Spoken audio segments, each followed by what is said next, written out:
원하는 것을 복제하는 맛. 한 소년이 미라클 엔터테인먼트의 안무 연습실에서 온 몸이 땀으로 흠뻑 젖을 때까지 춤을 연습하고 있다. 소년은 어느새 밤 11시를 가리키고 있는 벽시계를 바라보며 길게 한숨을 내쉬었다. 내가 정말 데뷔할 수 있을까? 지석이 내 친구인데. 지석이의 꿈은 아이돌 가수다. 훤칠한 키에 수려한 외모, 게다가 노래 실력까지 뛰어나서 이미 초등학교 6학년 때 대형 기획사인 미라클 엔터테인먼트의 연습생으로 발탁되었다.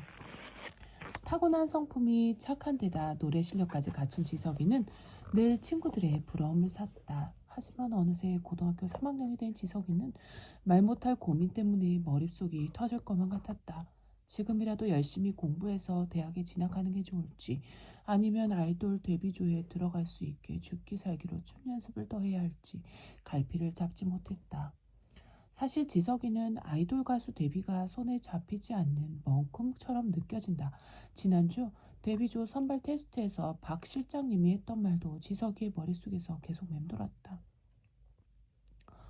지석이 넌 춤만 좀 되면 바로 데뷔조에 들어갈 수 있는데.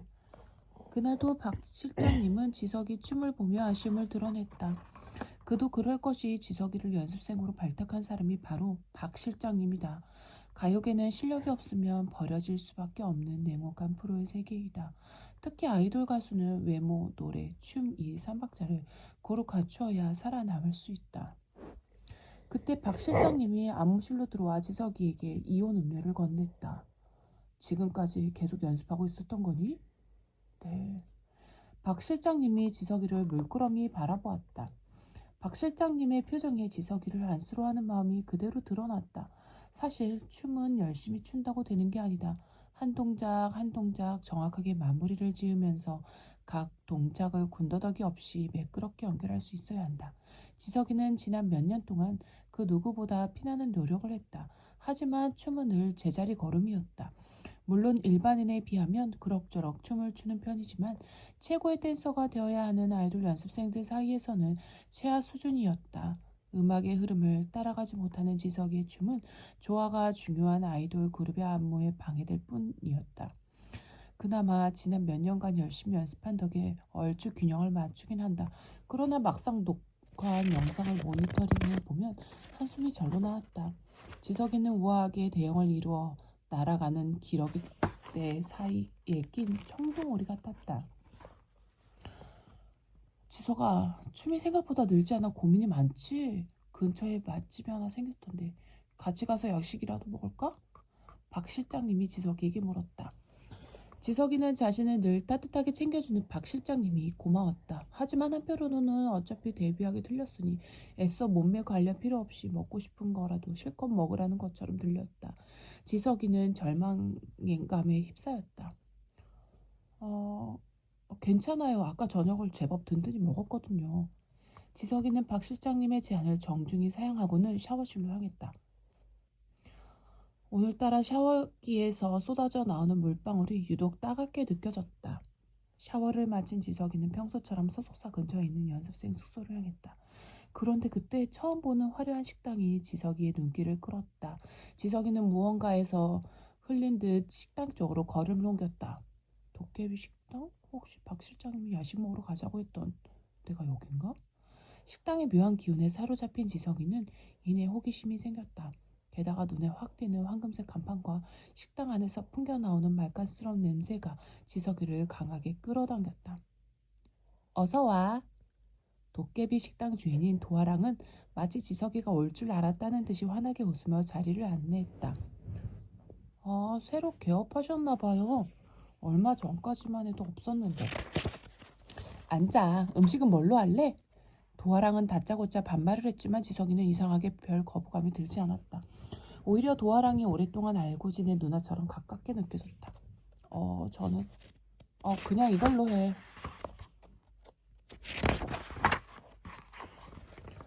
도아랑은 지석이에게 음식을 고를 기회도 주지 않았다. 게다가 지석이 대답조차 듣지 않고 곧장 주방으로 들어가 버렸다. 얼떨떨한 표정을 짓던 지석이는 도아랑을 바라보다가 도아랑이 골라준 음식 이름을 속으로 되뇌었다. 원하는 것을 복주하는 맛? 음식 이름이 무척 특이했다. 저걸 먹으면 정말 원하는 건 뭐든 다 복주할 수 있나? 다른 가수들의 멋진 춤도? 에휴, 내가 지금 무슨 생각을 하는 거야. 지석이는 자신의 터무니없는 상상에 너털 웃음을 짓고는 식당 주방을 바라보았다. 도화랑이 현란하게 칼질을 하며 당근, 호박, 양배추 등을 썰고 있었다. 그 옆에는 언제 준비했는지 싱싱한 빛깔의 해산물이 놓여 있었다. 지석이는 자신도 모르게 군침을 꿀꺽 삼켰다. 이어 잘 달구어진 팬 안에서 듬성듬성 썬 대파들이 기름과 함께 뒹굴며 지글지글 말까스런 소리를 냈다. 도화랑은 기름 속에 깊이 스며든 대파의 향이 풍성하게 피어오르자 거칠게 툭툭 다진 마늘을 집어넣었다. 향긋한 대파향과 알싸한 마늘향이 함께 춤을 추듯이 어우러지자 지석이는 음식에 대한 기대감이 한껏 부풀어 올랐다. 분명 이때까지는 오직 맛에 대한 기대뿐이었다. 도화랑은 손질해 둔 야채까지 모두 집어넣고 뜨거운 불 위에서 팬을 리드미컬하게 흔들었다. 야채들이 공중으로 띄어지면서 화려한 불쇼가 펼쳐졌다.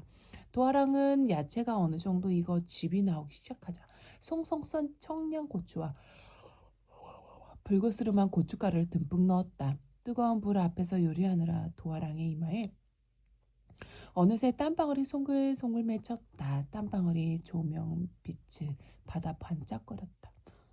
이 매콤한 냄새는 짬뽕?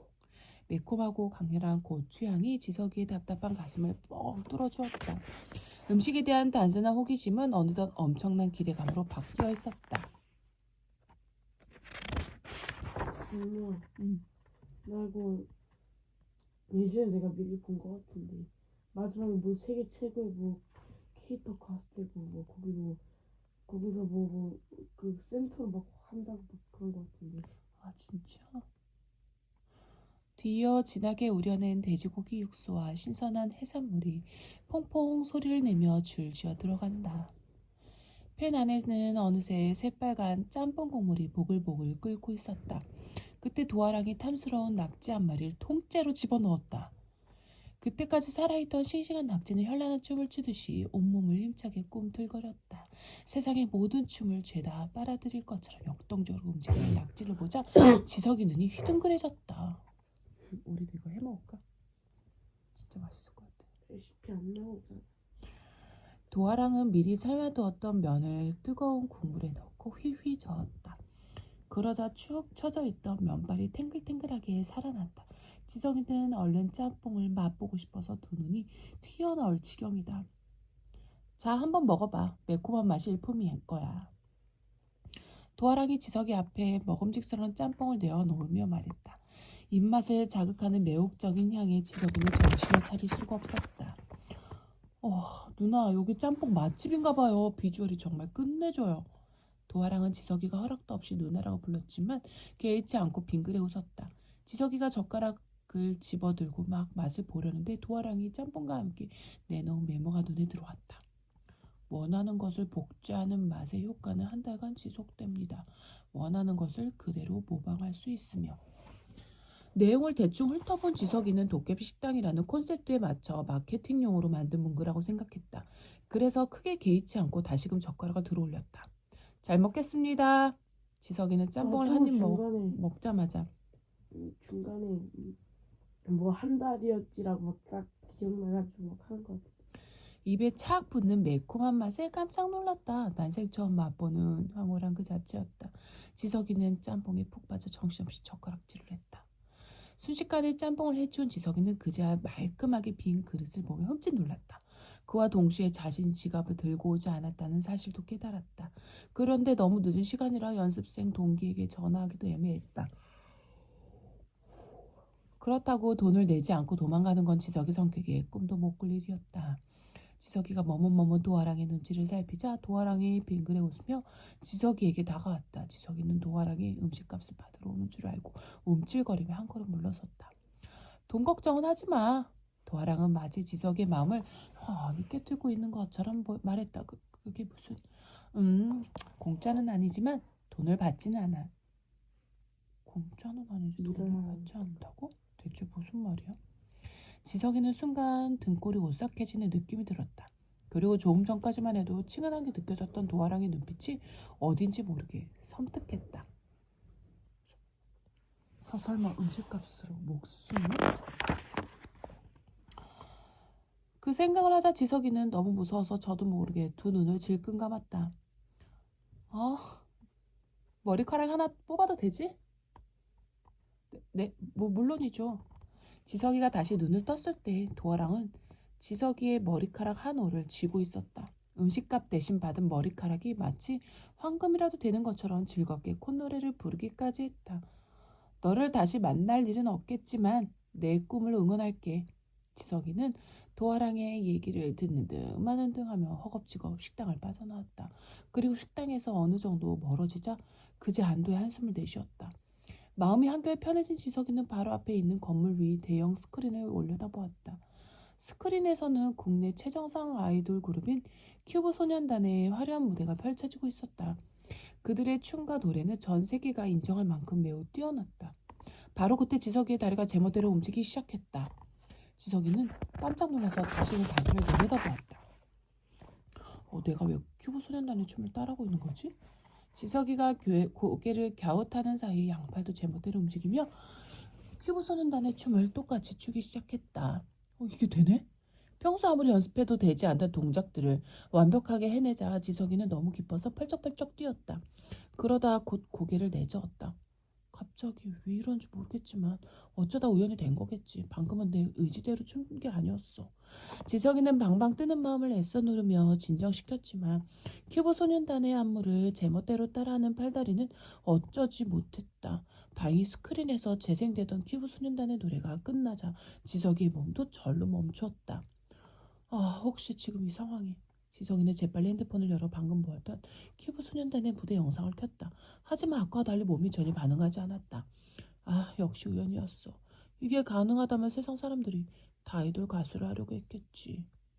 다음날 오전 연습을 시작한 지석이는 자신의 달라진 춤을 보며 깜짝 놀랐다. 다른 연습생들과 선생님들도 깜짝 놀란 얼굴로 지석이를 바라보았다. 신기하게도 어젯밤 그 재능이 다시 깨어났던 것이다. 야, 김지석! 너 혹시 도깨비 방망이라도 하나 생긴 거야? 어떻게 하룻밤 사이에 이렇게 달라질 수가 있어? 박 실장님이 순식간에 몸치에서 댄싱 머신이 된 지석이를 보며 물었다. 도깨비 방망이까지는 아니고요. 지석이는 어젯밤 도깨비 식당에 다녀온 뒤로 이런 일이 생겼다고 말하려다가 괜히 오해를 살까봐 입을 꼭 다물었다. 아무튼 곧 다가오는 데뷔쇼 선발 테스트가 무척 기대되는구나. 박 실장님이 지석이를 바라보며 환한 미소를 지었다. 네, 열심히 할게요. 지석이, 너가... 쟤 한 달이잖아. 대충 읽었다 하잖아. 내 밑에 뭐 진심으로 하면인가? 뭐 하면 뭐 평생 그게 지속된다고 막 뭐라 써있어. 뭐라 하나 했는데.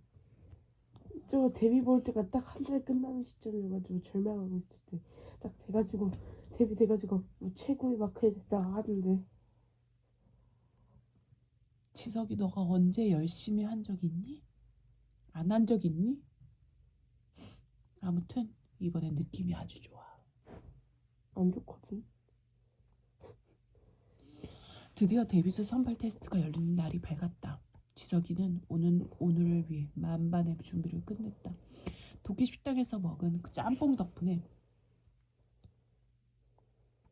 놀라운 능력을 갖게 된 지석이는 이제 아이돌이라는 꿈을 바로 눈앞에 두고 있었다.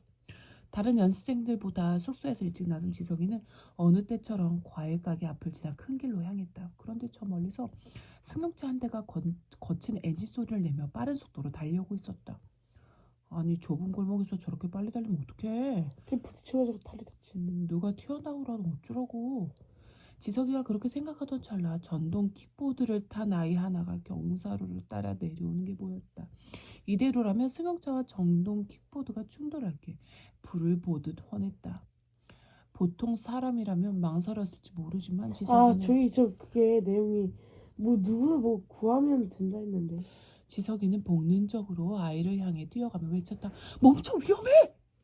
지석이는 아이에게 소리치는 동시에 몸을 달렸다. 끼! 질주하던 승용차가 지석이와 아이를 발견하고는 요란한 소리를 내며 멈춰섰다. 정신없이 차에서 내린 운전자는 어린아이를 품에 안고 쓰러져 있는 지석이를 발견하고는 다급히 외쳤다. 학생, 괜찮아요? 아이를 부추기며 있잖아. 일어선 지석이는 왼쪽 다리에 심한 통증이 느꼈다. 좁은 골목길에서 그렇게 빨리 달리시면 어떡해요? 큰일 날 뻔했잖아요. 지석이가 왼쪽 다리를 절뚝이며 말했다. 미안해요. 내가 너무 급한 일이 있어서 그만. 어서 병원에 가요. 검사 결과 다행히 아이는 멀쩡했다. 하지만 지석이의 왼쪽 다리에 문제가 생기고 말았다. 인대가 조금 늘어났네요. 깁스하고 3주간 경과를 지켜보도록 하죠. 의사의 말에 지석이는 크게 실망했다. 이번 데뷔조 선발 테스트에 불참하게 된 것이 못내 아쉬웠다.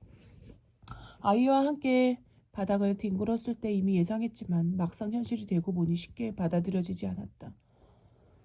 다음에는 꼭 기회를 잡아야 해. 그 순간 지석이의 머릿속에서 흐릿했던 기억 하나가 선명하게 떠올랐다. 원하는 것을 무엇이든 복제하는 맛의 효과는 한 달간 지속됩니다. 원하는 것을 그대로 모방할 수 있으며... 갑자기 지석이의 심장이 빠르게 뛰기 시작했다. 정말 한 달만 유효한 거면 어쩌지? 그럼 데뷔는... 지석이는 코앞까지 다가왔던 꿈이 물거품이 될까봐 몹시 불안했다. 마치 심장이 떨어져 나가는 것 같은 아린 통증이 가슴 깊은 곳에서부터 올라왔다.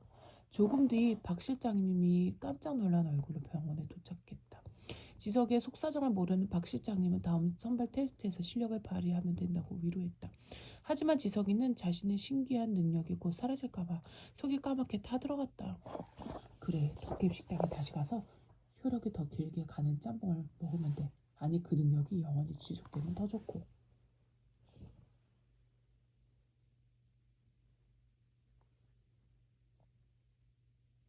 다음날 지석이는 목발을 짚은 채 도깨비 식당을 찾아 나섰다. 식당이 있었던 근방을 샅샅이 뒤졌지만 도깨비 식당은 흔적조차 보이지 않았다. 어쩌지 이대로 끝인 건가? 길다면 길고 짧다면 짧은 3주가 지났다. 그 기간 동안 지석이의 마음을 이루 말할 수 없이 힘들었다. 나름 평정심을 유지하려고 노력했지만 쉽지 않았다. 그런데 깁스를 풀고 재활 운동을 시작한 지석이는 무언가 이상하다는 생각이 들었다. 다친 왼쪽 다리가 멀쩡한 오른쪽 다리보다 더 힘이 넘쳤기 때문이다. 그날 밤 지석이는 꿈에서 그토록 찾아 헤맸던 도깨비 식당을 다시 찾았다. 그리고 도화랑이 짬뽕과 함께 건네준 메모도 다시 볼 수 있었다. 원하는 것을 복제하는 맛의 효과는 한 달간 지속됩니다. 원하는 것을 그대로 모방할 수 있으며 이 음식을 먹은 뒤 일주일 이내에 누군가를 진심으로 도우면 그 효력이 영원히 사라지지 않습니다. 들어가세요. 내 말이 맞잖아요. 다음날 아침 잠에서 깬 지석이는 꿈이 너무 생생해서 머릿속에서 내내 떠나지 않았다. 누군가를 진심으로 도우면 효력이 사라지지 않는다고? 그렇다면 혹시... 며칠 뒤 데뷔조 선발 테스트가 다시 열렸다. 지석이에게 주어지는 마지막 기회였다. 여기서 좋은 결과를 얻지 못하면 미라클 엔터테인먼트를 떠나야 한다. 하지만 지석이는 그 어느 때보다 자신 있었다. 예전보다 몸이 훨씬 가벼웠고 컨디션도 좋았기 때문이다. 평소와 마찬가지로 보컬 테스트에서 높은 점수를 받은 지석이는 댄스 테스트 순서를 기다렸다. 그동안 열심히 연습했던 춤 동작들을 머릿속으로 하나하나 떠올리며 마지막까지 최선을 다했다. 다음 준호 준비하렴. 양준호는 노래 실력은 떨어지지만 연습생들 사이에서 댄싱 머신으로 불릴 정도로 춤을 잘 추었다. 그래서 오늘 데뷔조 선발 테스트의 강력한 1위 후보이기도 했다. 음악과 함께 준호의 춤이 시작되었다. 지석이는 준호의 무대를 지켜보는 내내 이상하게 마음이 편했고 여유가 넘쳤다. 도깨비 식당에 짬뽕을 먹은 뒤로 다른 사람들의 춤을 보는 눈도 매우 정교해진 터라 준호의 아쉬운 점들이 눈에 쏙쏙 들어왔다. 빠른 동작에서는 미세하게 박자가 밀리네. 조금 뒤 드디어 지석이의 차례가 되었다. 큐브 소년단의 윈드 엠파이어 전주가 흘러나오자 모두의 시선이 지석이에게 쏠렸다. 어깨와 발로 가볍게 리듬을 타던 지석이는 쓰고 있던 모자를 손으로 잡으며 강렬하게 시작했다. 이어 지석이의 화려한 댄스가 이어졌다. 지석이의 춤은 큐브 소년단과 비교해도 손색이 없었고 어떤 동작도 훨씬 나았다. 와, 댄스의 신 같다. 저 춤선 좀 봐. 어떻게 저런 동작이 가능하지? 지석이의 춤을 유심히 지켜보는 연습생들이 탄성을 질렀다. 심사위원조차 넋을 놓고 지석이의 춤을 감상할 정도였다. 처음에는 의아한 눈으로 바라보던 준호도 지석이 무대가 끝나자 기립박수를 치며 환호해 주었다. 오늘 1등은 김지석이다.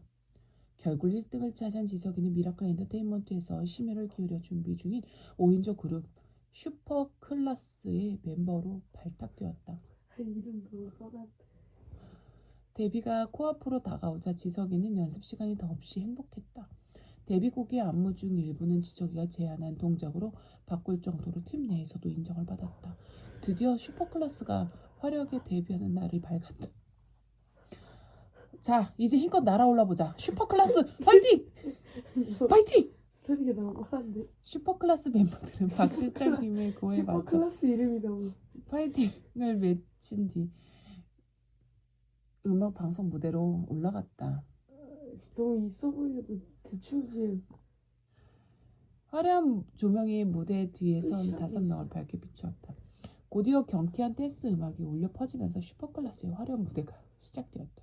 그 중심에는 리드 보컬이자 메인 댄서인 지석이가 우뚝 서 있었다. 너무 뻔한데.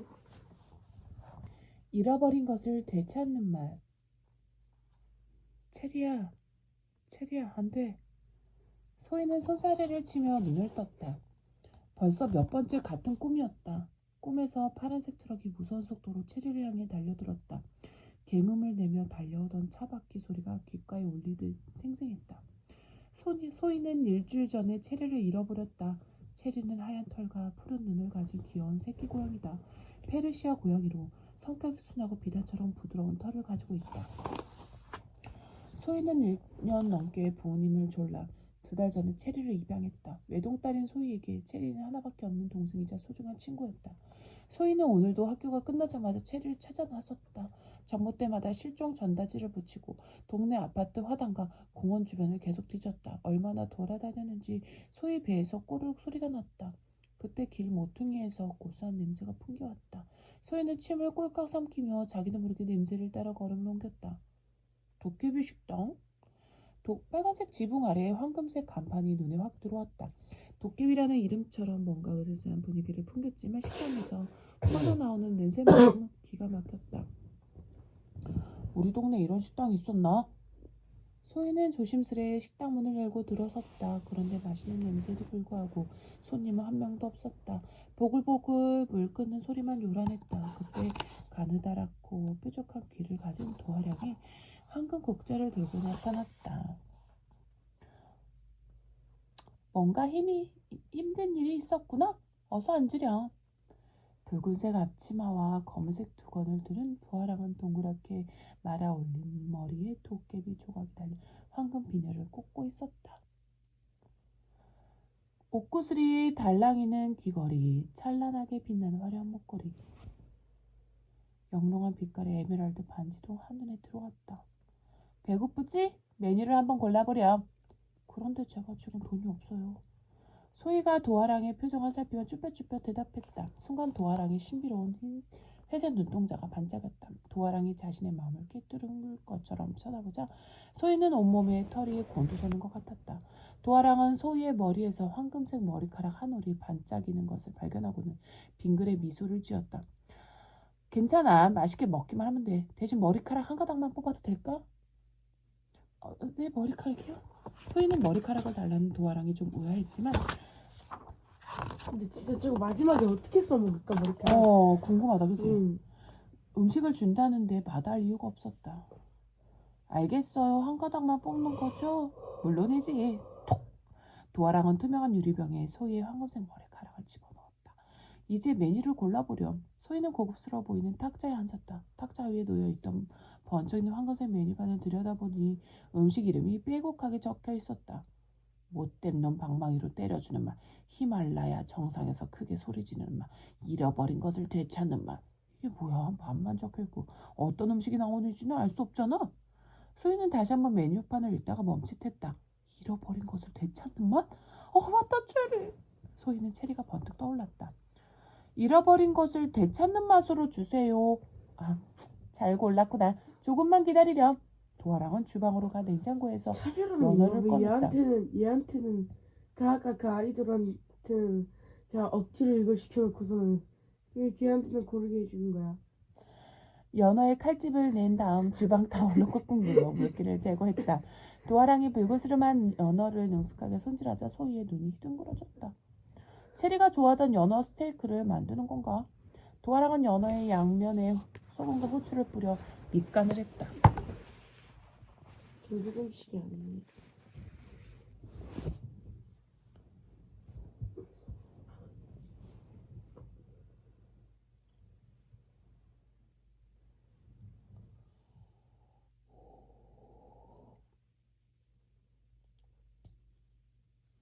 음식의 색감을 살리기 위해 시금치와 방울토마토도 꺼내 적당한 크기로 자른 뒤 접시에 올려놓고 양파는 잘게 다졌다. 파란색 불길이 기지개를 켜고 팬을 달고 시작했다. 도화랑은 팬에 기름을 흥건하게 부은 뒤 연어를 넣고 튀기듯이 굽기 시작했다. 연어가 어느 정도 익자 고소한 향이 피어올랐다. 도화랑은 작은 나무 주걱으로 팬에 있는 기름을 떠서 연어 위에 여러 차례 끼얹었다. 지글거리는 소리와 함께 연어가 먹음직스럽게 익어갔다. 연어가 노릇해지자 다진 마늘을 약간 넣어 생선의 비린내를 잡은 뒤 버터를 한 덩이 넣었다.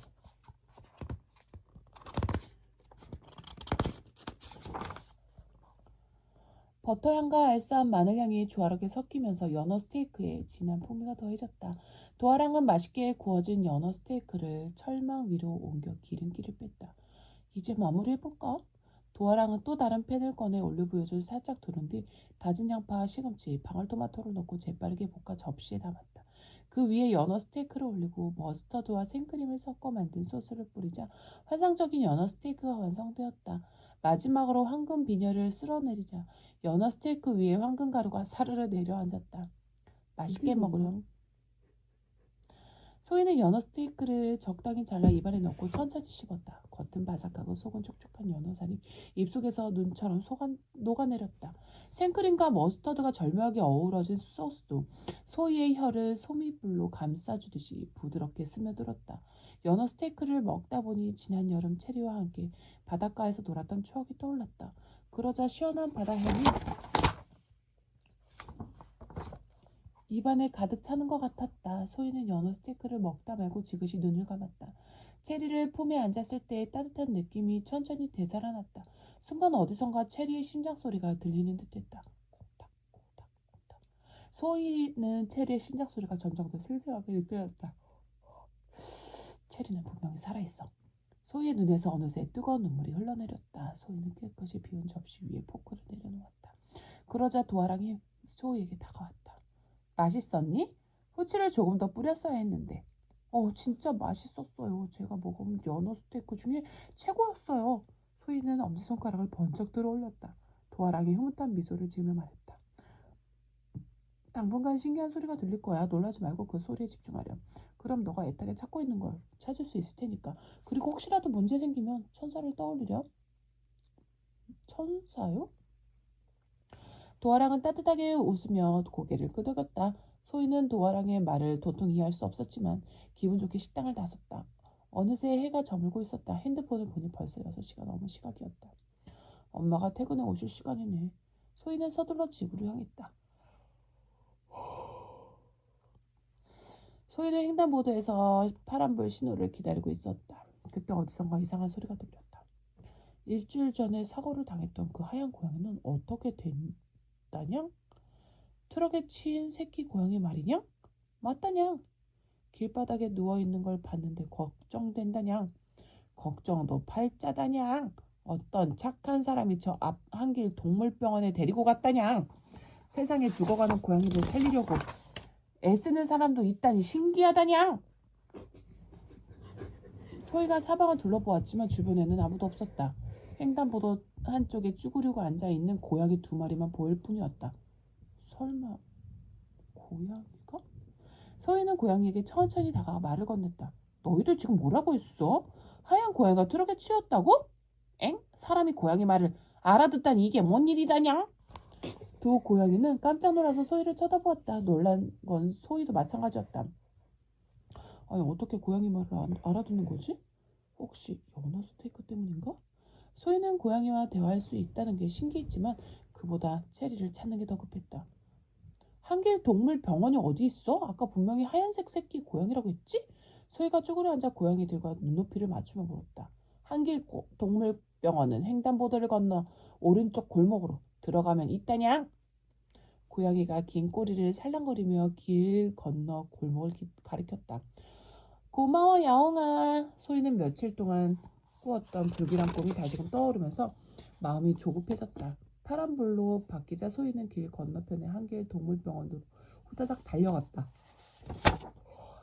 투명한 병원 유리창 너머로 체리가 있는지 살펴봤지만 체리는 어디에도 없었다. 고양이 말이 사실이라면 이 병원 안에 분명 체리가 있을 거야. 소희는 병원 문을 열고 들어가 가지를 돌보고 있던 수의사 선생님에게 다가갔다. 무슨 일로 왔니? 혹시 일주일 전에 하얀색 고양이 한 마리가 사고를 당해서 병원에 오지 않았나요? 그걸 학생이 어떻게 알아? 횡단보도에서 교통사고가 났었는데 다행히 내가 발견했어. 혹시 고양이 좀 볼 수 있을까요? 그 아이는 어제 주인이 데려갔는데 무슨 일이니? 저도 고양이를 잃어버렸는데 혹시나 제 고양이가 아닌가 해서요. 수의사 선생님은 아리송한 표정으로 머뭇거리더니 핸드폰으로 찍어둔 고양이 사진을 보여주었다. 소희는 사진을 뚫어지게 바라보았다. 체리가 아니야. 고양이 목에 보호자 연락처가 적힌 목걸이가 있었어. 덕분에 주인을 금방 찾았지. 미안하지만 학생이 찾고 있는 고양이는 아닌 것 같은데? 너 사진을 보니 아니네요. 죄송합니다. 소희는 실망스러운 표정으로 대답했다. 포기하지 말고 끝까지 찾아보렴. 꼭 다시 만날 수 있을 거야. 소희는 한길 동안 동물병원을 나섰다. 힘이 쭉 빠지면서 다리가 후들거렸다. 터벅터벅 발걸음도 느려졌다. 집으로 돌아가는 길이 무척 멀게 느껴졌다. 소희는 아파트 단지 안으로 들어섰다. 머릿속이 온통 체리 생각으로 가득했다. 오늘도 허탕이야. 체리는 대체 어디 있는 걸까? 그때 주차된 트럭 밑에 웅크리고 있는 길고양이 한 마리가 보였다. 소희는 트럭이 왠지 낯익었다. 꿈에서 봤던 그 파란색 트럭이잖아. 다음 순간 트럭에서 시동이 걸린 소리가 들렸다. 부릉. 그런데 트럭 밑에 있는 길고양이가 꿈쩍도 하지 않았다. 왜 가만히 있지? 저대로 있다가 큰일 나는데. 소희는 얼른 트럭 앞으로 뛰어가 가로막은 뒤 트럭 운전사에게 손을 흔들었다. 얘 왜 그러니? 무슨 일이라도 있어? 트럭 아저씨가 차창을 내리고 고개를 내밀더니 소희에게 물었다. 아저씨, 트럭 밑에 고양이가 있어요. 제발 제가 꺼낼게요. 그래 큰일 날 뻔했구나. 자세히 보니 길고양이는 어디가 아픈지 시름시름을 잃은 것처럼 힘이 하나도 없었다. 아저씨가 트럭 밑에 웅크리고 있는 걸 고양이를 향해 손을 뻗자 길고양이는 그제야 깜짝 놀라며 불이 나게 튀어나왔다. 트럭이 떠나자 길고양이는 조금 떨어진 곳에 다시 몸을 웅크리고 있다. 그때 작게 중얼거리는 고양이 목소리가 소희 뒤에 들렸다. 배고프다냥. 이제부터 지금까지 아무것도 못 먹었더니 발가락 하나 까딱할 힘도 없다냥. 배가 고파서 그랬구나. 소희는 가방에서 체리를 만날 때 대비해 늘 가지고 다니던 고양이 살을 꺼냈다. 야옹아 배고프지? 어서 먹어. 하지만 길고양이는 경계심을 풀지 않고 한참 동안 사료를 노려보았다. 그러다 5분쯤 지나자 길고양이가 천천히 다가와 사료를 먹기 시작했다. 맛있다냥. 이게 얼마 만에 먹어보는 음식이다냥. 그나저나 지하 창고에 갇힌 새끼 고양이는 뭐라도 먹으려나 벌써 일주일이나 됐는데 걱정이다냥. 뭐라고? 방금 새끼 고양이라고 했니? 길고양이는 소희가 소리를 꽥 지르자 깜짝 놀라서 펄쩍 뛰어올랐다. 백일동 밑에 지하 창고가 있는데 새끼 고양이 한 마리가 일주일 전에 갇혔다냥. 길고양이가 소희를 멀뚱멀뚱 쳐다보았다. 우리 아파트에 지하 창고가 있었나? 진짜 거기에 체리가 갇혀 있는 건가? 백일동이라고 했지? 내가 꼭 구할게. 와 너는 천사다냥. 소희가 백일동 엘리베이터 옆에 있는 비상구 문을 열자 지하로 이어지는 계단이 보였다. 아래로 내려가 보니 진짜 길고양이 말대로 문이 굳게 닫힌 창고가 있었다. 소희가 가까이 다가가자 고양이 소리가 희미하게 들렸다.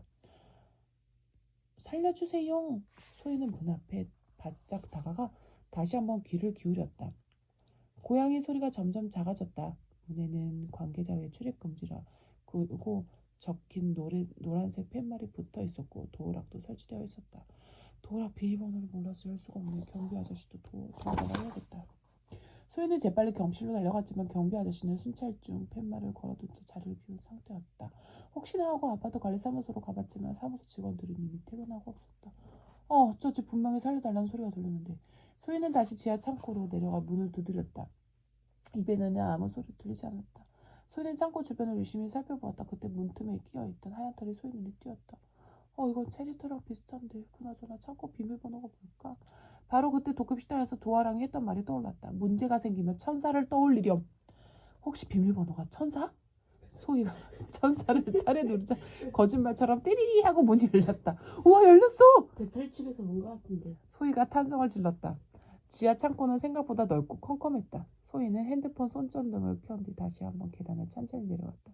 그때 윙윙거리는 바람 소리가 끼익하고 새소리가 들렸다. 소희는 덜컥 겁이 났지만 용기를 내어 걸음을 옮겼다. 그런데 갑자기 문이 쾅 닫히는 소리가 크게 들렸다. 으악! 소희는 깜짝 놀라 비명을 질렀다. 나도 갇힌 거 아니야? 어떡하지? 소희는 불이 나게 달려가 문을 잡아당겼다. 다행히 문은 쉽게 열렸다. 바람 때문에 문이 절로 닫힌 것이었다. 그래서 문 옆에 돌이 놓여 있었구나. 소희는 문이 다시 닫히지 않도록 돌을 단단히 기어놓았다. 그리고 다시 계단을 내려갔다. 지하 창고를 가득 채우고 있는 매콤한 곰팡이 냄새가 소희의 코를 찔렀다. 그때 왼쪽 기둥 뒤에서 작은 소리가 들렸다. 살려주세요. 소희는 천천히 기둥을 돌아 불을 비추었다. 그러자 체리가 기둥 뒤에서 몸을 잔뜩 웅근히 채 부들부들 떨고 있는 것이 보였다. 체리야! 소희는 체리를 덥석 안아들었다. 체리는 눈을 뜨지 못했고 숨도 겨우 쉬고 있었다. 체리야, 내가 꼭 살려줄게. 소희는 체리를 안고 곧장 한길 동물병원으로 뛰어갔다. 소희의 심장이 터질듯이 빠르게 뛰었다. 다행히 병원은 늦은 시각까지 열려 있었다. 선생님, 우리 체리 좀 살려주세요. 아까 그 학생이네? 고양이 찾았구나. 네, 그런데 체리가 숨을 제대로 못 쉬어요. 수의사 선생님은 체리를 진료대에 눕힌 뒤 여기저기 꼼꼼히 살펴보았다. 그나저나 고양이는 어디서 찾았니? 아파트 지하 창고에서요. 일주일 동안 아무것도 못 먹은 것 같아요. 영양실조와 저혈당증으로 쇼크가 온 것 같구나.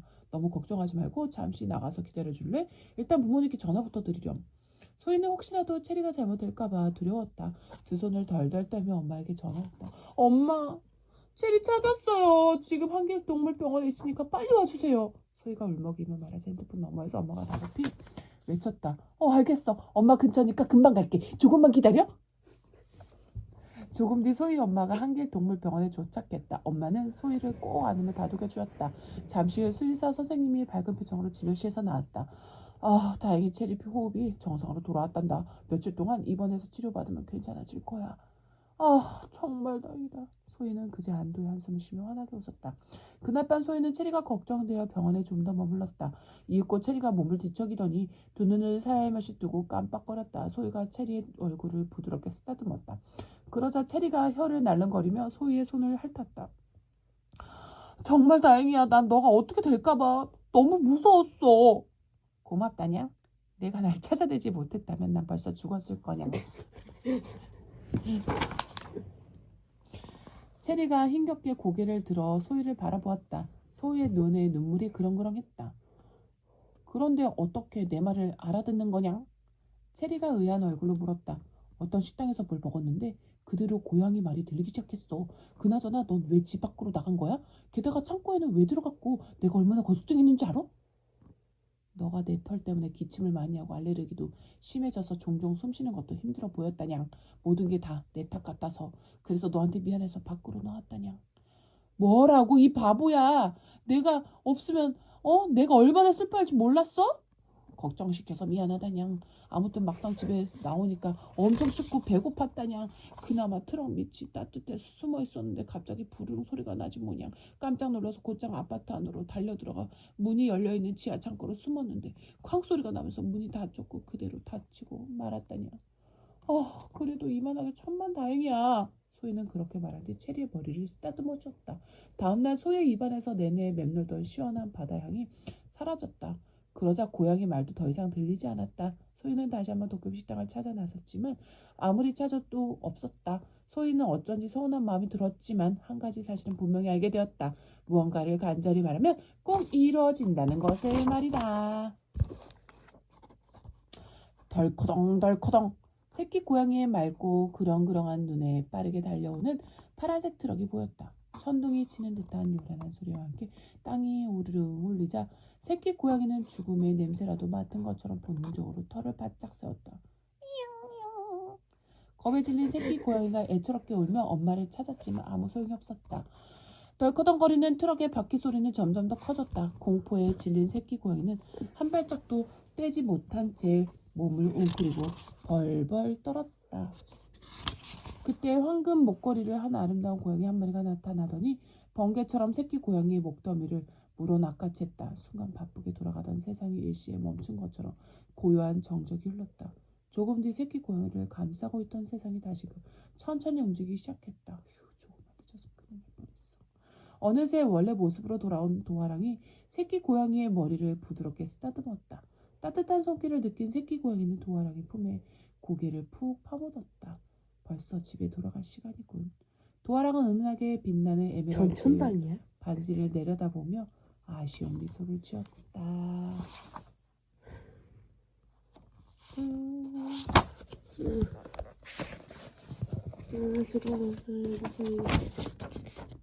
여러분, 3권에서 만나요. 아.